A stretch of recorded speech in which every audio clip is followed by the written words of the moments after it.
কোন দেশে এইভাবে রাতের পর রাত মাইক লাগায় বকে? পৃথিবীর সৌদি আরব, ইরান, ইরাক, সিরিয়া, লেবানন, মিশর, পৃথিবীর পাকিস্তান, পৃথিবীর কোন দেশে এইভাবে মাইক লাগায় সারা রাত শুধু রাজনৈতিক বক্তৃতা হয় যার নাম কয় ইসলাম? এটা তো একটা ওয়ারান দেশ পাইছে, যা ইচ্ছা তা বলতেছে মৌলানা মৌলবীরা, এবং হেলিকপ্টারে যাইতেছে, গাড়িতে যাইতেছে, লাখ লাখ টাকা নিতেছে। এটা তো একটা ব্যবসা বাণিজ্যের ব্যাপার। এবং এরা তো দুনিয়ার সমস্ত কালচার শেষ করে, বাঙালির যে কালচার, শিক্ষা, সংস্কৃতি, নাটক, যাত্রা, গান, বাউল, মাজার সব শেষ করে দিতেছে তারা।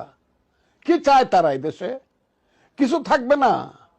সমস্ত বাগানে শত ফুল ফুটলে এটা বাগান, শুধু গোলাপ ফুটলে কি এটাকে বাগান কয়? গোলাপের চাষ করছে, কিন্তু 100 রকমের ফুল ফুটলে এটা বাগান। এই দেশে যাত্রা হবে, নাটক হবে, গান হবে, সিনেমা হবে, কবিতা আবৃত্তি হবে, মিলাদ শরীফ হবে, ওয়াজ মাহফিল হবে, দিনের পর দিন সংকীর্তন হবে, দুর্গাপূজা হবে, ঈদ হবে। তাইলে তো এটা বাংলাদেশ। কি করতে চান দেশটাকে? আমি তো সেই বাংলাদেশ চাই। এখানে যেমন গান থাকবে, পুবালি হাওয়া পশ্চিমে যাও কাবার পথে বইয়া, যাওরে বইয়া সেই গরিবের সালাম কানি লইয়া, তেমনি গান থাকবে ভ্রমর কয় গিয়া, শ্রীকৃষ্ণ বিহনে আমার অঙ্গ যায় জ্বলিয়া রে ভ্রমর কয় গিয়া। সব থাকবে, কেউ কাউকে বাধা দিবে না। আমি খুব ক্লিয়ার বলি। কাজেই যেটা শুরু হয়েছে দেশে, এটা তো গুমরাহির পথে যাচ্ছে দেশ, অন্ধকারের পথে যাচ্ছে দেশ।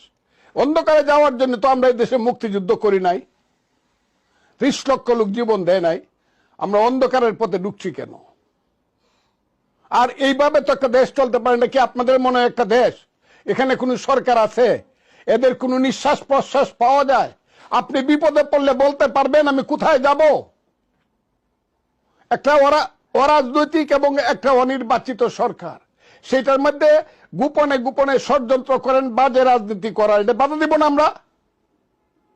আমাদের বয়স 72 বছর হয়েছে, আমি 77 বছর হয়েছে, আমি 60 বছর পলিটিক্স করে দেশের জন্য সব শেষ করছি।